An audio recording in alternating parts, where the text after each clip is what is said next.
ಎಲ್ಲರಿಗೂ ನಮಸ್ತೆ. Welcome to my YouTube channel.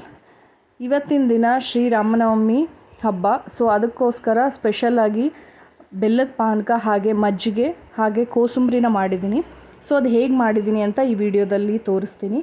ಹಾಗೆ ಯಾರೆಲ್ಲ ನನ್ನ ಚಾನಲ್ನ ಸಬ್ಸ್ಕ್ರೈಬ್ ಮಾಡಿಲ್ಲೋ ಸೊ ಪ್ಲೀಸ್ ನನ್ನ ಚಾನಲ್ನ ಸಬ್ಸ್ಕ್ರೈಬ್ ಮಾಡಿ. ನಿಮ್ಮ ಸ್ಕ್ರೀನ್ ಮೇಲೆ ಕಾಣ್ತಾ ಇರೋ ಬೆಲ್ ಬಟನ್ನ ಕ್ಲಿಕ್ ಮಾಡಿ ಸಬ್ಸ್ಕ್ರೈಬ್ ಮಾಡಿ. ಇಲ್ಲಿವರೆಗೂ ಯಾರೆಲ್ಲ ನನ್ನ ಚಾನಲ್ನ ಸಬ್ಸ್ಕ್ರೈಬ್ ಮಾಡಿ ಸಪೋರ್ಟ್ ಮಾಡ್ತಿದ್ರೋ ಸೊ ಎಲ್ಲರಿಗೂ ಧನ್ಯವಾದಗಳು. ಇಲ್ಲಿ ನಾನು ಬೆಲ್ಲದ ಪಾನಕ ಮಾಡೋದಕ್ಕೆ ಸೊ 1-2 ಲೋಟ ನೀರು ಹಾಕ್ಕೊತಾ ಇದ್ದೀನಿ. ಹಾಗೆ ನಾನಿಲ್ಲಿ ಬೆಲ್ಲದ ಪುಡಿನ ಬಳಸ್ತಾ ಇದ್ದೀನಿ. ಸೊ ಆರ್ಗ್ಯಾನಿಕ್ ಬೆಲ್ಲದ ಪುಡಿನ ಬಳಸ್ತಾ ಇದ್ದೀನಿ. ಸೊ ನೀವು ಬೇಕಂದರೆ ಬೆಲ್ಲನ ಹಚ್ಚಿಬಿಟ್ಟು ಸೊ ಚಾಕೋಲಾಗಲಿ ಅಥವಾ ಕುಟ್ಟಿ ನೀಟಾಗಿ ಪುಡಿ ಮಾಡಿಬಿಟ್ಟು ಅದನ್ನು ಕರಗಿಸ್ಬೇಕು. ಅದ್ರ ಜೊತೆಗೆ ಏಲಕ್ಕಿನ ಪುಡಿ ಮಾಡಿಟ್ಕೊಂಡು ಸೊ ಅದನ್ನು ಮಿಕ್ಸ್ ಮಾಡಬೇಕು. ಬೆಲ್ಲ ಕರಗೋವರೆಗೂ ನೀವು ತಿರುಗಿಸ್ತಾ ಇರಬೇಕು. ಸೊ ಆಗ ಮಾತ್ರ ಬೆಲ್ಲದ ಪಾನಕ ರೆಡಿ ಆಗುತ್ತೆ. ನೋಡ್ತಾ ಇರ್ಬೋದು. ಸೊ ಬೆಲ್ಲ ಎಲ್ಲ ಕರಗಿದೆ. ಬೆಲ್ಲದ ಪುಡಿ ಆದರೆ ಸೊ ಬೇಗ ಕರಗುತ್ತೆ. ನಿಮ್ಮ ಬೆಲ್ಲ ಕುಟ್ಟಿ ಹಾಕೋದಾದರೆ ಸ್ವಲ್ಪ ಹೊತ್ತು ಬಿಡಬೇಕಾಗತ್ತೆ. ಇಲ್ಲಾಂದರೆ ಚೆನ್ನಾಗಿ ನುಣ್ಣಗೆ ಪುಡಿ ಮಾಡಿಕೊಂಡು ನೀವು ಹಾಕಬೇಕಾಗತ್ತೆ. ಬೆಲ್ಲದ ಪಾನಕ ರೆಡಿಯಾಗಿದೆ. ಸೊ ಈಗ ಒಂದು ಗ್ಲಾಸಿಗೆ ನಾನು ಸರ್ವ್ ಮಾಡ್ತಾ ಇದ್ದೀನಿ.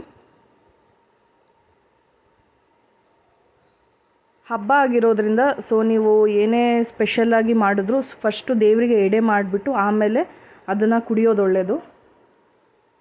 ಸೊ ಈಗ ಬೆಲ್ಲದ ಪಾನಕ ರೆಡಿಯಾಗಿದೆ. ಸೊ ಈಗ ಮಜ್ಜಿಗೆ ಮಾಡಬೇಕು. ಇಲ್ಲಿ ನಾನು ಮಸಾಲ ಮಜ್ಜಿಗೆ ಥರ ಮಾಡ್ತಾಯಿದ್ದೀನಿ. ಸೊ ನಂದಿನಿ ಪ್ಯಾಕೆಟ್ನ ತೊಗೊಂಡಿದ್ದೀನಿ. ಸೊ ಮೊಸರುಗೆ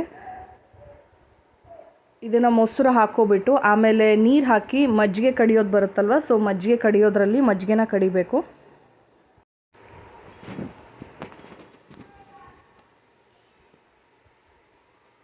ಸ್ಟೀಲಿಂದಾಗಲಿ ಅಥವಾ ವುಡ್ಡಿಂದು ಬರುತ್ತಲ್ವ ಸೊ ಮಜ್ಜಿಗೆ ಕಡಿಯೋದು, ಅದರಲ್ಲಿ ಮಜ್ಜಿಗೆ ಕಡಿದ್ರೆ ಚೆನ್ನಾಗಿ ಮಜ್ಜಿಗೆ ಆಗಿಬಿಡುತ್ತೆ.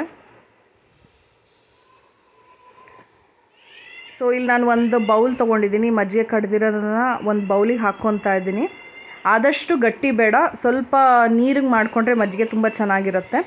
ಸೊ ಇದಕ್ಕೆ ರುಚಿಗೆ ತಕ್ಕಷ್ಟು ಉಪ್ಪನ್ನು ಹಾಕ್ತಾಯಿದ್ದೀನಿ. ಅಂದರೆ ಒಂದು ಅರ್ಧ ಸ್ಪೂನಷ್ಟು ಉಪ್ಪನ್ನು ಹಾಕ್ಕೊತಾ ಇದ್ದೀನಿ. ಅಂದರೆ ನೀವು ಎಷ್ಟು ಮಜ್ಜಿಗೆ ಮಾಡ್ಕೊತೀರ ಸೊ ಅದಕ್ಕೆ ನೋಡ್ಕೊಂಡು ಉಪ್ಪು ಹಾಕ್ಕೊಳ್ಳಿ. ಹಾಗೆ ಇಲ್ಲಿ ಶುಂಠಿ ಬೆಳ್ಳುಳ್ಳಿ ಪೇಸ್ಟ್ ಹಾಕ್ತಾಯಿದ್ದೀನಿ. ಹಾಗೆ ಕೊತ್ತಂಬರಿ ಸೊಪ್ಪನ್ನ ಹಾಕ್ಕೊಂಡು ಮಿಕ್ಸ್ ಮಾಡ್ಕೊತಾ ಇದ್ದೀನಿ. ನೀವು ಇದೆಲ್ಲ ಏನೂ ಬೇಡ ಅಂದರೆ ಬರೀ ಉಪ್ಪು ಕೊತ್ತಂಬರಿ ಸೊಪ್ಪು ಹಾಕ್ಕೊಂಡ್ರೂ ನಡೆಯುತ್ತೆ. ಸೊ ಇಲ್ಲಿ ನಾನು ಒಂಚೂರು ಮಸಾಲ ಇರಲಿ ಅನ್ನೋದಕ್ಕೋಸ್ಕರ ಶುಂಠಿ ಬೆಳ್ಳುಳ್ಳಿ ಪೇಸ್ಟು ಸಹ ಹಾಕ್ಕೊಂಡಿದ್ದೀನಿ. ಇದಕ್ಕೆ ಬೇಕಂದರೆ ನೀವು ಒಂಚೂರು ಒಗ್ಗರಣೆ ಹಾಕ್ಕೋಬೋದು. ಲೈಟಾಗಿ ಸಾಸಿವೆ ಜೀರಿಗೆ ಕರಿಬೇವು ಹಾಕ್ಕೊಂಡು ಒಗ್ಗರಣೆಗೆ ಹಾಕ್ಕೋಬೋದು. ಇಲ್ಲಿ ನಾನು ದೇವರಿಗೆ ಎಡೆ ಮಾಡೋದ್ರಿಂದ ಸಾಕು ಅಂದ್ಬಿಟ್ಟು ಇಷ್ಟನ್ನೇ ಮಾಡಿದ್ದೀನಿ. ಇಲ್ಲಿ ಮಜ್ಜಿಗೆ ರೆಡಿಯಾಗಿದೆ. ಇಲ್ಲಿ ನಾನು ಹೆಸರುಬೇಳೆ ಕೋಸಂಬರಿನ ಒಂದು 3 to 4 hours ನೆನೆಸಿದ್ರೆ ಸಾಕು. ಅಂದರೆ ನಿಮಗೆ ಕೈಯಲ್ಲಿ ಇಚ್ಚಿಗಿದ್ರೆ ಅಥವಾ ಉಗುರಲ್ಲಿ ಕಟ್ ಮಾಡಿದ್ರೆ ಕಟ್ಟಾಗೋಷ್ಟು ಆದರೆ ಸಾಕು. ಸೊ ಇದನ್ನು 1-2 ಸಲ ಆದರೂ ತೊಳಿಬೇಕಾಗತ್ತೆ.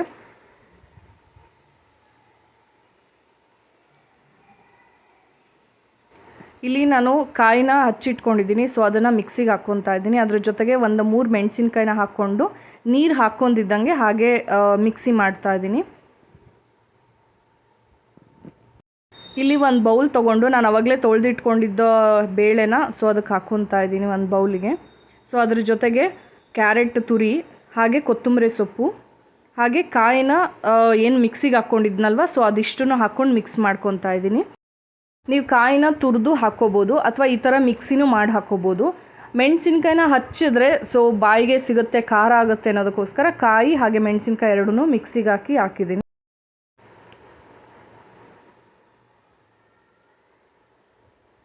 ನೀವು ಬೇಳೆಗೆ ಎಷ್ಟು ಬೇಕಾಗುತ್ತೆ ಅನ್ನೋದನ್ನು ನೋಡ್ಕೊಂಡು ಹಾಕ್ಕೊಳ್ಳಿ. ಹಾಗೆ ಇದಕ್ಕೆ ರುಚಿಗೆ ತಕ್ಕಷ್ಟು ಉಪ್ಪನ್ನು ಹಾಕ್ಕೊಂಡು ಎಲ್ಲದನ್ನು ನೀಟಾಗಿ ಮಿಕ್ಸ್ ಮಾಡ್ಕೋಬೇಕು. ಇದಕ್ಕೂ ನೀವು ಬೇಕು ಅಂದರೆ ಒಗ್ಗರಣೆ ಹಾಕ್ಕೋಬೋದು. ಸಾಸಿವೆ ಜೀರಿಗೆ ಕರಿಬೇವು ಅದನ್ನೆಲ್ಲ ಹಿಂಗು ಹಾಕ್ಕೊಂಡು ಒಗ್ಗರಣೆ ಹಾಕ್ಕೋಬೋದು. ಇಲ್ಲಿ ಕೋಸಂಬರಿ ರೆಡಿಯಾಗಿದೆ. ಎಲ್ಲರೂ ರಾಮನವಮಿ ಸ್ಪೆಷಲ್ ಅಂದ್ಬಿಟ್ಟು ಪಾನಕ ಮಜ್ಜಿಗೆ ಕೋಸಂಬರಿನ ಮಾಡಿ ದೇವ್ರಿಗೆ ಎಡೆ ಇಡ್ತಾರೆ. ಸೊ ಅದಕ್ಕೋಸ್ಕರ ಇವತ್ತಿನ ದಿನ ಸ್ಪೆಷಲ್ ಅನ್ನೋದಕ್ಕೋಸ್ಕರ ಸೊ ನಾನು ಈ ರೆಸಿಪಿನ ಮಾಡಿದ್ದೀನಿ. ನಿಮಗೆ ಈ ವಿಡಿಯೋ ಇಷ್ಟ ಆಗಿದ್ದರೆ ಪ್ಲೀಸ್ ಲೈಕ್ ಮಾಡಿ, ಶೇರ್ ಮಾಡಿ, ಹಾಗೆ ಸಬ್ಸ್ಕ್ರೈಬ್ ಮಾಡೋದನ್ನ ಮರಿಬೇಡಿ.